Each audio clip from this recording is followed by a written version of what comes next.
It started on an ordinary Thursday evening. I had just gotten home from work, exhausted, craving nothing more than a shower and a quiet meal. I remember it was raining, the soft kind of drizzle that taps against the window like a lullaby. I had no plans for the night, so I curled up on the couch with some leftovers and scrolled mindlessly through my phone. That's when it rang.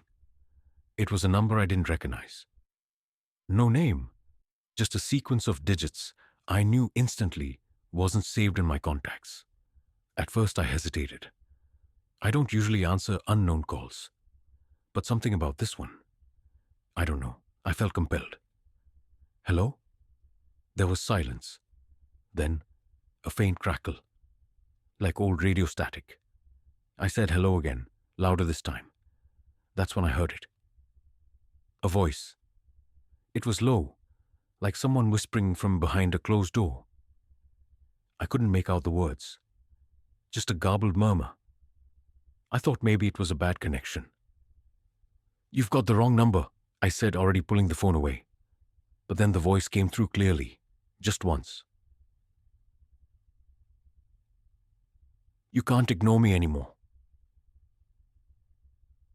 My skin prickled. It wasn't the words. It was the tone, familiar, cold. Like someone I knew but hadn't heard in years. Before I could ask anything, the line went dead. I sat there for a minute, staring at my screen, heart slowly picking up pace. The number had disappeared from my call log. Not unknown, not no caller ID. Just gone. Like the call had never happened. I tried to rationalize it. Maybe my phone glitched. Maybe I imagined it. But I didn't. That night I lay in bed, staring at the ceiling, unable to shake the voice. It echoed in my head. "You can't ignore me anymore." Over and over, I thought maybe it was a prank, a wrong number, some weird, creepy joke. But deep down I knew it wasn't. Something about that voice felt too personal. The next night, it happened again. Same time. Same number. This time, it did appear on my screen. Just a series of zeros. No name. No country code. I stared at it, heart hammering. I should have ignored it. But again I didn't. I answered. This time I didn't say anything. I just listened. There was that same static. Then breathing. Slow, shallow, right into my ear. I waited, frozen. And then the voice came again. "You left me behind." I shot up from the couch, phone clutched so tight in my hand it hurt. "Who is this?" I demanded. "What do you want?" No answer, just that breathing. And something else. Faint, like a ticking clock in the distance. Then the call ended. I stared at my reflection in the dark TV screen across the room. My face looked pale. My eyes wide and alert, like I wasn't looking at myself anymore. That's when I realized. The words the voice used. They weren't random. They were accusations. Someone, or something, knew me, knew my past. I tried calling the number back, of course, but it wasn't in my call history. Again. I even checked my carrier records online. No sign of it. I didn't sleep that night. I couldn't. The worst part wasn't the voice, or the messages, or the fact that I couldn't trace it. The worst part was the creeping feeling that I did know who it was. And I had a sinking suspicion that this was only the beginning. The next few days blurred together in a haze of paranoia and exhaustion. I kept my phone close, constantly checking for unknown numbers, but nothing came. For a moment, I thought maybe it was over. Some freak occurrence that my mind had twisted into something worse than it really was. Then the third night came. It was exactly 2:13 a.m. when the ringtone shattered the silence. That same number, all zeros. My stomach dropped. I stared at the screen, hands trembling. I didn't want to answer. Every part of me screamed not to. But something deeper, maybe curiosity, maybe fear, made me swipe to accept. At first, silence. Then, the faint buzz of static. And then, breathing. Again. But this time the voice didn't whisper. It sang. Just 3 notes, software off-key, like a child's lullaby, twisted and broken. It made my skin crawl. I whispered, "Who are you?" There was a pause, and then the voice returned. More distorted now, as if underwater. "I remember your voice. Do you remember mine?" It sent a chill down my spine. The tone was mocking, cruel, like someone playing a game only they knew the rules to. "I don't know who you are," I said, trying to keep my voice steady. "Stop calling me."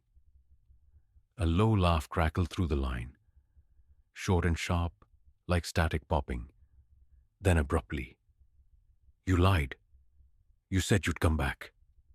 My breath caught. I ended the call, threw the phone across the room. It clattered to the floor and went silent.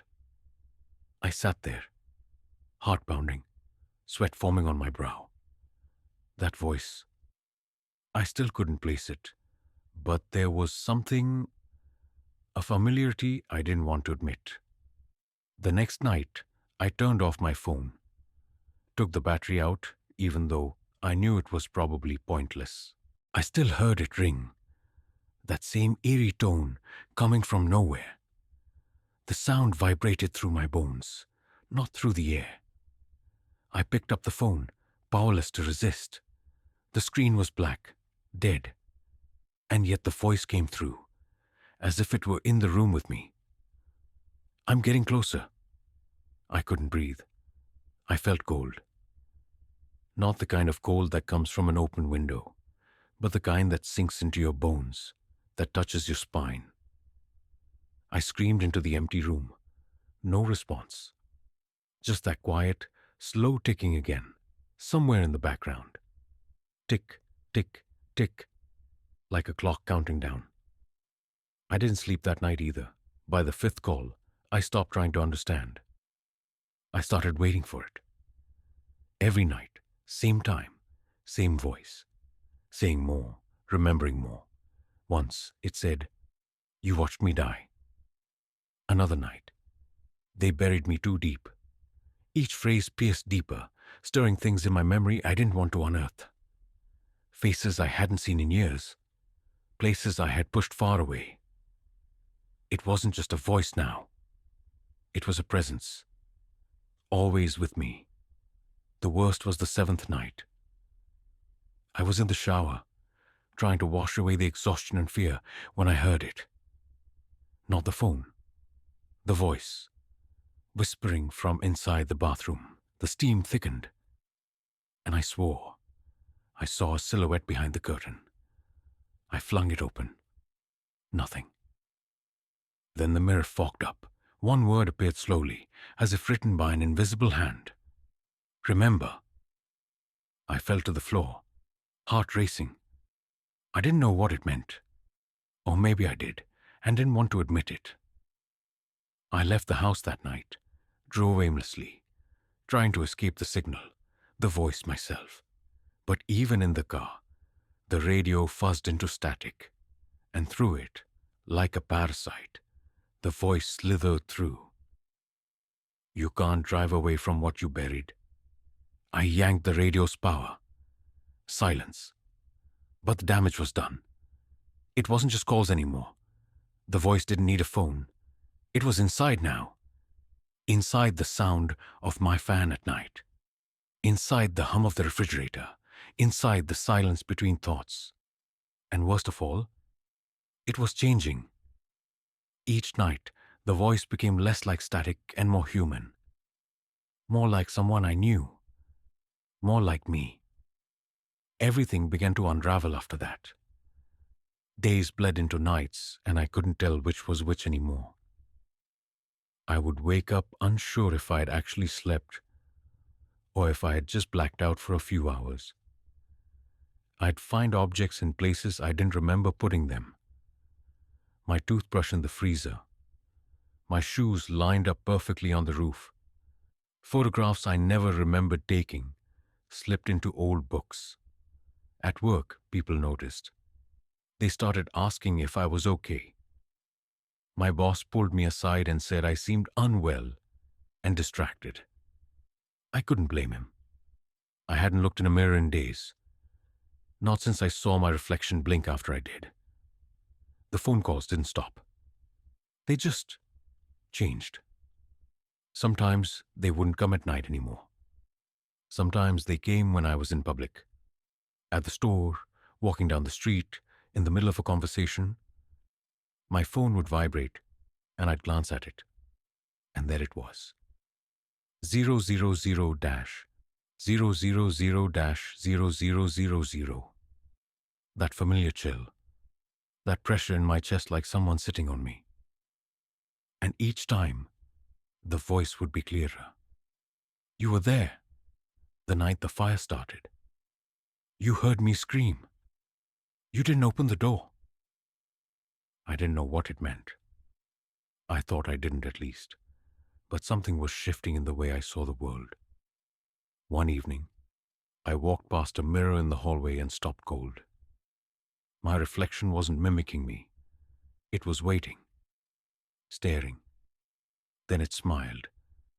I stepped back and turned on the lights. The smile was gone, but I knew what I saw. The walls of my apartment started to feel unfamiliar. The layout slightly wrong, like a dream version of my home. My bedroom door now creaked 3 times before it fully opened. The window in the living room suddenly had 4 panes instead of 3. The ceiling fan reversed its spin every time I looked away. I tried taking photos, hoping to prove to myself that I wasn't crazy. But the photos were always wrong. Faces would appear in reflections. My eyes were always looking somewhere else. The voice, whoever, whatever it was, had begun infecting my memories.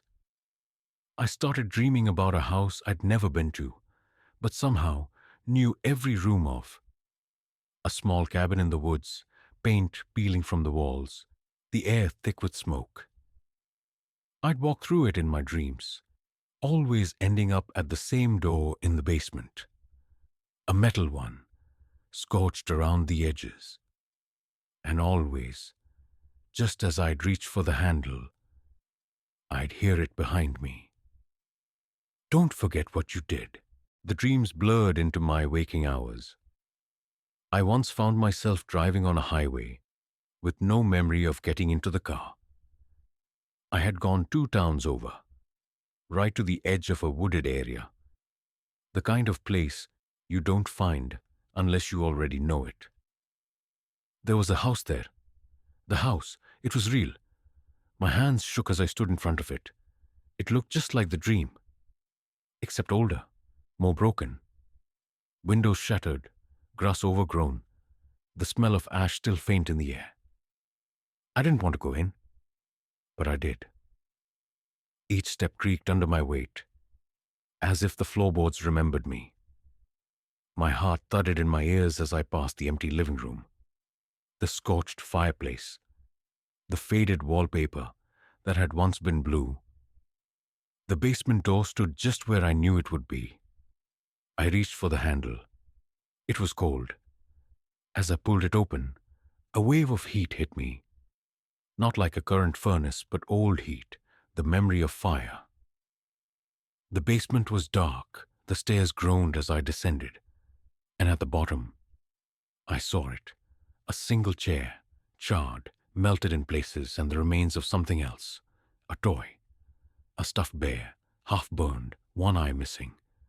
Then it all came back. The fire. The game we were playing. How I locked the door.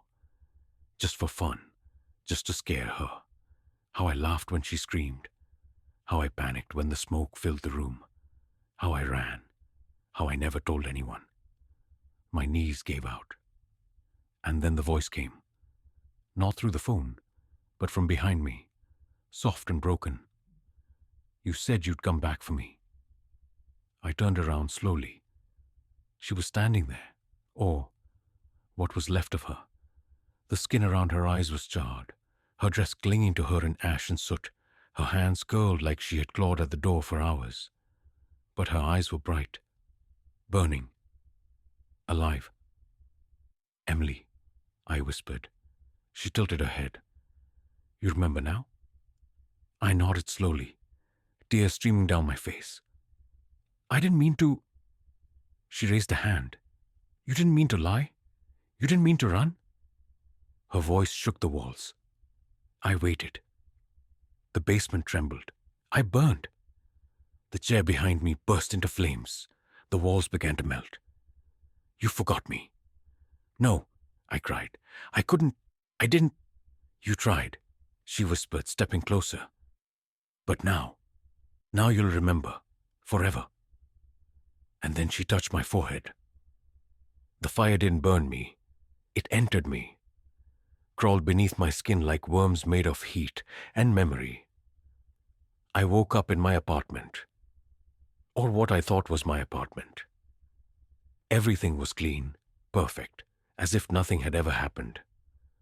But in the mirror, my reflection no longer followed my movements. It just smiled. The phone rang, and the voice that answered was mine.